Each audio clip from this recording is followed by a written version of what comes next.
केंद्रीय कर्मचारियों और पेंशन भोगियों को 8वें वेतन आयोग का बेसब्री से इंतजार है। लेकिन ये इंतजार लंबा होता जा रहा है। अब 8वें वेतन आयोग पर एक और बड़ी खबर सामने आई है। इस वीडियो में हम इसी बड़ी खबर के बारे में बात करने जा रहे हैं। 8वें वेतन आयोग के गठन में हो रही देरी से कर्मचारियों और पेंशनर्स में बेचैनी बढ़ती जा रही है। तो क्या अब 8वां वेतन आयोग लागू नहीं होगा? क्या ये आयोग अटक गया है? अब कौन सी बड़ी खबर सामने आई है और कर्मचारियों ने कौन सा दरवाजा खटखटाया है? कहीं मत जाइए, सारे सवालों के जवाब आपको इस वीडियो में मिलेंगे। 8वें वेतन आयोग पर हर जरूरी अपडेट हम सबसे पहले आप तक पहुंचा रहे हैं। दोस्तों, इस चैनल को सपोर्ट करें, आपका सपोर्ट ही हमारी ताकत है। पिछले काफी वक्त से केंद्रीय कर्मचारी संगठन 8वें वेतन आयोग के अध्यक्ष, सदस्यों की नियुक्ति और इसकी टर्म्स ऑफ रेफरेंस यानी किन बातों पर आयोग विचार करेगा, इसमें हो रही देरी को लेकर कई मंचों पर आवाज उठा चुके हैं, लेकिन उनकी कोई सुनवाई नहीं हो रही थी। हर जगह से निराश होने के बाद अब उन्होंने आखिरी उम्मीद के तौर पर एक बड़ा कदम उठाया है। कर्मचारियों ने अब सीधे प्रधानमंत्री नरेंद्र मोदी को लेटर लिखा है। Railway senior citizens welfare society यानी RSSCWS ने प्रधानमंत्री नरेंद्र मोदी को 8वें वेतन आयोग में हो रही इस देरी को लेकर एक चिट्ठी लिखी है। RSSCWS ने अपने लेटर में प्रधानमंत्री को बताया कि जब 8वें वेतन आयोग के गठन की घोषणा हुई थी तो पूरे देश के करीब 47 लाख केंद्रीय कर्मचारियों और 65 लाख से ज्यादा पेंशनरों में एक नई उम्मीद जगी थी। उन्हें लगा था कि जल्द ही उनकी सैलरी और पेंशन में बढ़ोतरी होगी।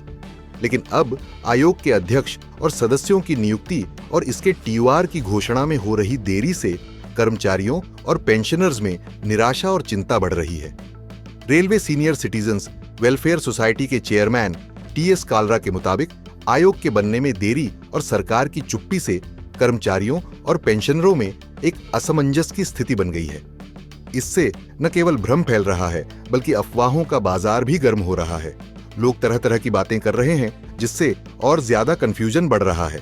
कालरा ने अपने लेटर में सरकार को यह भी समझाया है कि 8वें वेतन आयोग की कार्रवाई समय पर शुरू करने से क्या-क्या फायदे हो सकते हैं।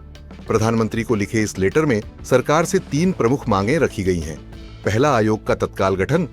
सबसे पहली मांग है कि सरकार जल्द से जल्द 8वें वेतन आयोग के अध्यक्ष और सदस्यों की घोषणा करे। दूसरी मांग है कि 8वें वेतन आयोग के TOR में भत्तों की समीक्षा, पेंशन से जुड़े फायदे और कम्यूटेड पेंशन की बहाली जैसे महत्वपूर्ण मुद्दों को शामिल किया जाए। कम्यूटेड पेंशन वह होती है जिसमें पेंशन का एक हिस्सा एक मुश्त ले लिया जाता है और फिर बाद में उसे बहाल करने की मांग होती है। और तीसरी मांग यह है कि आयोग को अपनी रिपोर्ट सौंपने और उसकी सिफारिशों को 1 जनवरी 2026 से लागू करने के लिए एक सही समय सीमा तय की जाए।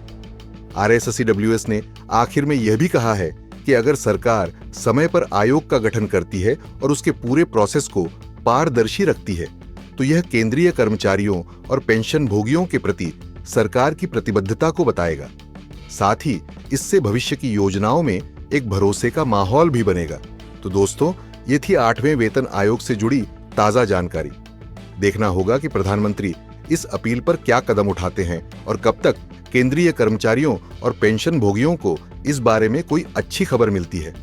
आपको क्या लगता है, सरकार को इस पर जल्द फैसला लेना चाहिए? हमें कमेंट्स में जरूर बताएं। अगर आपको ये वीडियो पसंद आया हो तो इसे ज्यादा से ज्यादा लाइक और शेयर करके हमें सपोर्ट करें। दोस्तों, जल्द मुलाकात होगी अगले वीडियो में। तब तक के लिए दीजिए इजाजत। नमस्कार।